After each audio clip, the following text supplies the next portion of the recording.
오늘의 주제는요. 권리락과 배당락이란 이런 주제를 준비를 해오셨어요. 아무래도 연말이다 보니까 이제 또 배당락에 대해서 자세히 설명을 해주셔야 될 것 같은데 네, 지금부터 시작을 해주시죠.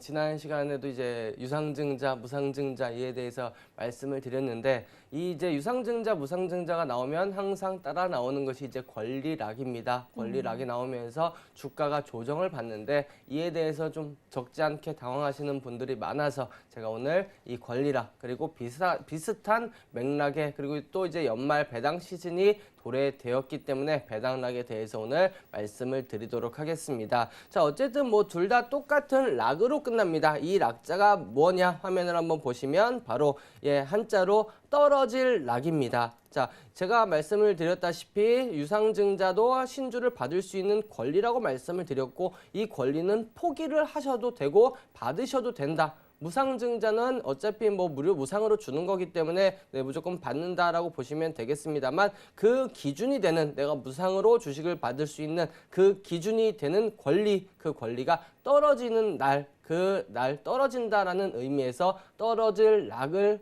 사용을 합니다. 그리고 배당락 마찬가지로 배당을 받을 수 있는 권리, 배당을 수여받을 수 있는 이 권리가 떨어진다라 그래서 이제 배당락이라고 합니다. 그래서 이 락자 떨어질 락자라는 거를 참고로 하시면 조금 더 이해가 쉬우실 거고 자 권리락이란 뭐냐 구주주에게 부여된 권리가 떨어진 상태다. 즉 권리락 이전에는 내가 이전에 매수했을 경우는 부여된 권리를 내가 가질 수가 있게 되는 거고 이 권리락 이후에 기업의 주주가 됐다라는 이야기는 그 권리를 받지 못한다라고 보시면 될 것 같습니다. 그래서 이 공시를 보시고 내가 이 권리를 갖고 싶다라고 한다면 이 권리락 이전에 매수를 하시라 권리락이 이미 나왔다고 한다면 그 권리를 받을 수 없다라고 보시면 되겠고 유무상증자 등의 권리에 적용이 된다. 자 여기서 이제 무상증자 같은 경우는 크게 뭐 상관은 없겠습니다만 유상증자에서는 이제 주주 배정 에만 해당이 되고 일반 배정이라든지 제3자 배정에는 권리락이 없다는 점 참고해서 보시면 되겠습니다. 자 그리고 신주 배정 기준일 D-2일 전까지 보유를 해야 된다. 이 부분에 대해서 주식하시는 분들은 좀 잘 아실 겁니다. 내가 오늘 주식을 매수했다 그래서 오늘 당장 주주가 되는 게 아니고 이게 과거 같으면은 객장에서 주식을 사고 증권을 가서 이제 오가면서 거래가 됐기 때문에 내가 그 주식 증권 종이 증권을 갖게 되면 내 그 권리를 갖게 되는 거였습니다만 요새는 이러한 게 증권 예탁원에 우리가 매수한 주식 가지고 있는 주식이 모두 맡겨져 있기 때문에 D+2일 내가 매수한 그 다음 날은 이 기업의 주주가 아니고 그 3일째 되는 날, 즉 D+2일 되는 날부터 이 기업의 주주가 된다. 그러면 D-2일 전까지는 이 기업의 주식을 보유하고 있어야 된다라고 보시면 될 것 같습니다.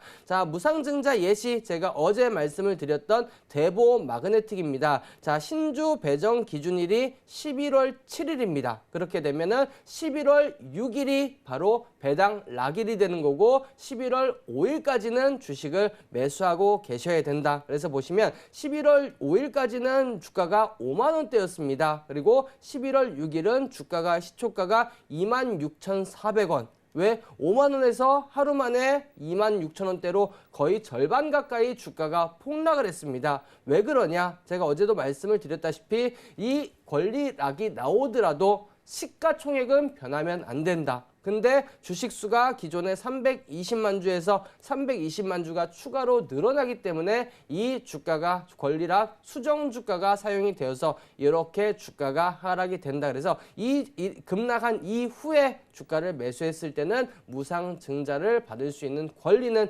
떨어져 나갔다, 사라진다. 이렇게 보시면 될 것 같습니다. 자, 그리고 이어서 배당락에 대해서 말씀을 드리도록 하겠습니다. 이제 연말 배당 시즌이고 최근에 우리나라 상장사들은 배당에 조금 인색한 부분들이 있었는데 이 부분들이 앞으로 점차 배당 성향이 확대가 되면서 이제 우리도 이제 어느 정도 좀 선진화가 되어 가는 부분이다. 그래서 올해도 마찬가지 배당 관련주들이 연말에 좀 좋은 흐름들을 보여주기 때문에 지금 한 2달 정도, 1달 반 정도 남았기 때문에 지금이 적기다라는 부분들을 참고해서 보시면 되겠고, 구주주에게 부여된 역시 마찬가지입니다. 배당락 이전에 보유하고 있던 주주들에게 배당금을 수여할 권리, 기업 입장에서는 배당금을 부여하고 투자자 입장에서는 배당금을 수여할 수 있는 권리가 있는데 이게 배당락이라 이후에는 떨어진 상태다라고 보시면 되겠습니다. 자, 모든 배당에 적용이 되고 주가는 하락을 한다라는 하락한다라고 써 있는데, 자, 배당 제가 이 부분들에 대해서는 잠시 후에 말씀을 드리도록 하겠습니다.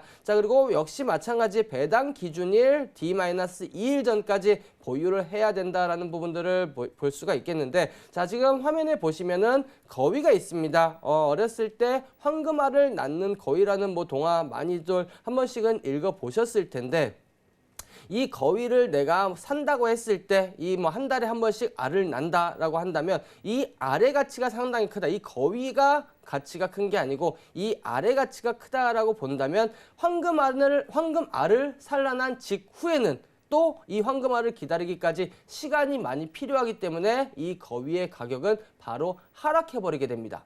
반면에 이 거위의 가격이 가장 높을 때는 황금알을 산란하기 직전에 정점에 찍는다. 즉 배당하기 직전에는 주가가 상당히 높게 어느 정도 배당에 대한 그러한 가치가 주가에 반영이 되고, 배당락 이후에는 결국에는 이 배당에 대한 권리가 없기 때문에 그만큼 주가가 하락하는 경향을 보인다. 그래서 보통 배당락일 연말에 보시면 주가가 한 1%에서 2% 정도는 빠져서 출발을 하고 결국에 지수도 좀 하락을 하는 경우들을 또 자주 보셨을 겁니다. 올해 연말 배당 락일의 흐름 한번 보시면은 이해가 되실 거고, 자, 화면에 보시면 이제 올해 12월 달 달력을 제가 가지고 왔습니다. 자, 27일 날이 배당 락일입니다. 왜? 자, 항상 우리 주식시장은 마지막 평일은 휴장을 합니다. 그래서 31일 날 휴장을 하고, 그러면 30일까지는 주식을 보유하고 있어야 된다. 그러면 30일에 내가 주주가 되기 위해선 이틀 전 27일, 26일 날까지는 내가 주주로서 주식을 보유를 하고 있어야 하루 이틀 30일 날 내가 30일 날 주주가 되기 때문에 배당을 받을 수 있는 권리가 있고, 27일 날은 26일이 지났기 때문에 배당 받을 수 있는 권리가 떨어져 나갔다라고 볼 수가 있겠습니다. 올해 기준이니까 올해 배당을 받고자 하시는 분들은 반드시 26일까지 매수를 하시고, 만약에 27일 날 매수를 하신다 그러면 1일 그리고 2일째는 31일은 휴장이기 때문에 1월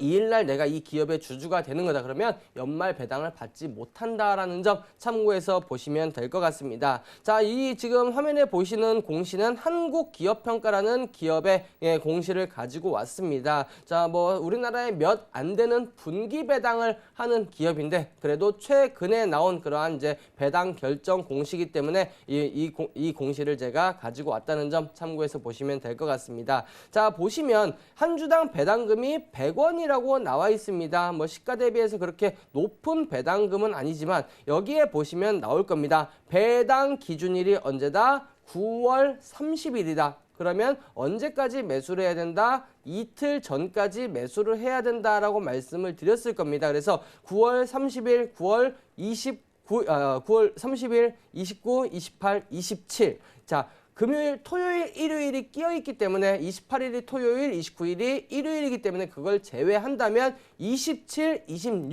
26일까지는 이 기업의 주식을 매수를 한 상태로 있어야 내가 배당을 받을 수 있는 권리가 갖게 되는 거고, 그 이튿날 보시면 바로 그 권리가 떨어지면서 주가는 시가 마이너스 2.84% 하락을 하면서 출발을 합니다. 물론 장중에 맺고 올라오면서 주가가 상승을 했습니다만, 이러한 기업들의 특성, 배당 락일은 항상 주가가 하락을 하는 경향이 있고, 배당 성향이 높으면 높을수록 더욱더 배당 락일의 주가의 하락은 훨씬 더 크다, 이렇게 보시면 될 것 같습니다. 최근에도 계속해서 뉴스가 나오는 부분들이 은행주들이 올해 연말 배당 성향이 뭐 4%대, 5%대까지 올라갈 것이다라는 그러한 좀 기대감들이 이야기가 계속해서 나오고 있기 때문에 뭐 은행주라든지 제가 이 시간을 통해서도 여러 차례 말씀을 드렸던 고배당주, 뭐 리츠 상품도 마찬가지고 고배당주를